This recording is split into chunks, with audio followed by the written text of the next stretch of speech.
Hello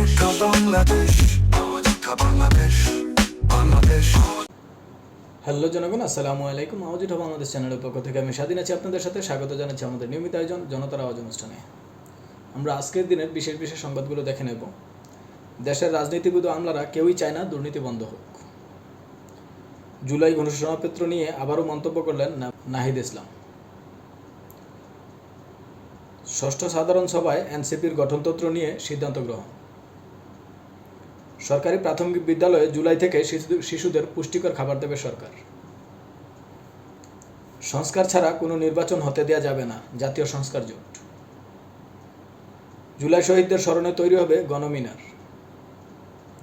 কেন্দ্রীয় শহীদ মিনারে নতুন রাজনৈতিক দলের আত্মপ্রকাশ। আমরা সংবাদগুলোর বিস্তারিত দেখে নেব। এদেশের রাজনীতিবিদ আমলা কেউই চায় না দুর্নীতি বন্ধ হোক, এমন একটি মন্তব্য করেছেন ফজল করিম খান, বিদ্যুৎ, জ্বালানি ও খনিজ সম্পদ উপদেষ্টা। তিনি তার একটি সাক্ষাৎকারে তিনি বলেছেন যে আমরা যে পরিবর্তন চাচ্ছি, আমরা যে সংস্কার চাচ্ছি, সেখানে দুর্নীতি বন্ধে রাজনৈতিক দলগুলো এবং যে আমলাতন্ত্র, যে আমাদের সরকারি বিভিন্ন প্রতিষ্ঠানে যে আমলারা তারা চাচ্ছে না এ ধরনের কোনো কার্যক্রম যেন সরকার সফলভাবে প্রতিষ্ঠা করতে পারে। এদিকে এনসিপির আহ্বায়ক নাহিদ ইসলাম তিনি তার একটি আমার দেশকে দেয়া এক সাক্ষাৎকারে তিনি বলেছেন, জুলাই ঘোষণাপত্রের মধ্য দিয়ে এই গণ অভ্যুত্থানকে সাংবিধানিক মর্যাদা দিতে হবে, শহীদদের মর্যাদা নিশ্চিত করতে হবে এবং অংশগ্রহণকারীদের রাজনৈতিক নিরাপত্তা দিতে হবে। এনসিপি তাদের ষষ্ঠ সাধারণ সভায় গঠনতন্ত্র বিষয়ক 5টি সিদ্ধান্ত গ্রহণ করেছে এবং এই সিদ্ধান্তগুলোর মধ্যে এক ব্যক্তি দুইবারের বেশি সভাপতি ও সাধারণ সম্পাদক পদে থাকতে পারবে না। দলীয় সভাপতি, প্রধানমন্ত্রী একই ব্যক্তি হতে পারবে না। কেন্দ্রীয় সভাপতি ও সাধারণ সম্পাদক নির্বাচিত হবেন সারা দেশের কাউন্সিলরদের ভোটে।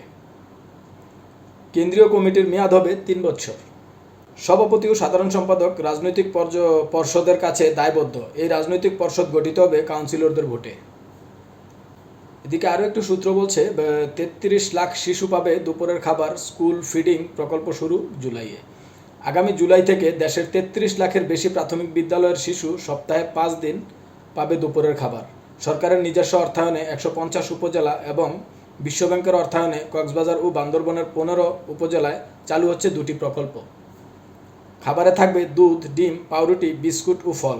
এতে শিশুরা অপুষ্টি মোকাবেলায় সহায়তা পাবে এবং স্কুল উপস্থিতিও বাড়বে বলে আশাবাদ ব্যক্ত করেছে বর্তমান সরকার।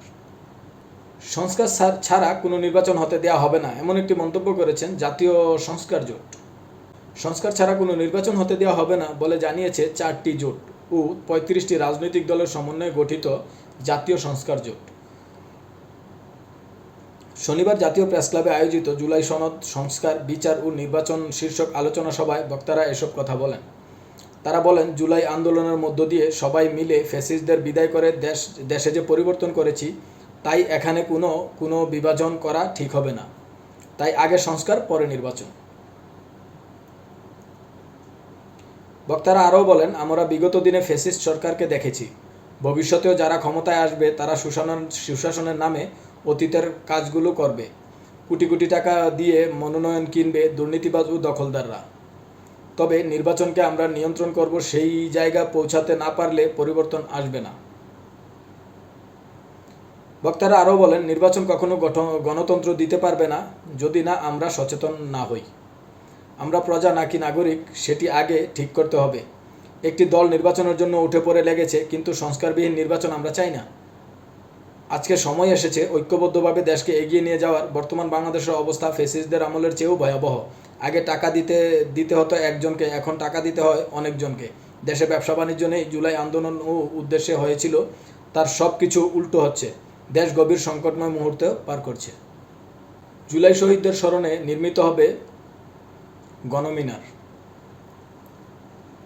উক্ত গণমিনারে জুলাই আগস্টে 1400 শহীদের নাম ও পরিচিতি খনন করে লেখা থাকবে। এদিকে শহীদ মিনারে জাঁকজমকপূর্ণভাবে আরও একটি নতুন রাজনৈতিক দলের আত্মপ্রকাশ ঘটেছে, যেই দলটির নাম রাখা হয়েছে বাংলাদেশ রিপাবলিক পার্টি। যেখানে আছেন প্রাক্তন সেনা কর্মকর্তারা, তাদের সমন্বয়ে গঠিত হয়েছে নতুন রাজনৈতিক দল বাংলাদেশ রিপাবলিক পার্টি। এখানে আমরা নিজস্ব কিছু মন্তব্য করার চেষ্টা করব। যেভাবে বাংলাদেশে নতুন নতুন রাজনৈতিক দল তৈরি হচ্ছে, আসলে আমরা বিগত দিনে দেখেছি যে একটা সরকার কিভাবে সারা দেশকে তাদের নিয়ন্ত্রণে রেখে লুটেপুটে খেয়েছে। তো হয়তো বা বর্তমান বাংলাদেশে যারা আছেন তারাও চিন্তা করছেন যে ভবিষ্যতে আসলে রাজনীতিটাই সবচেয়ে ভালো একটা বিজনেস হতে পারে। তো ওই লক্ষ্যেই হয়তোবা অনেকেই, আমি সবাইকে বলছি না, অনেকেই হয়তোবা ওই লক্ষ্য নিয়ে এগিয়ে আসছেন যে আমরা যে যাই করছি আসলে ওই প্রফিটেবল বিজনেস আমরা পাচ্ছি না, সেইভাবে প্রফিট দিতে পারছেন আমাদের বিজনেসগুলো। সেজন্য হয়তোবা তারা রাজনৈতিক দলগুলো সামনে নিয়ে আসছেন, নতুন নতুন রাজনৈতিক দল নিয়ে মাঠে নামার চেষ্টা করছেন। আমাদের সাথে থাকার জন্য আপনার সবাইকে ধন্যবাদ। একটা লাইক দিয়ে যাবেন, ভালো লাগলে মন্তব্য করে যাবেন কেমন লাগলো, এবং চ্যানেলটি সাবস্ক্রাইব করে পাশে থাকবেন, বন্ধুদের সাথে শেয়ার করবেন।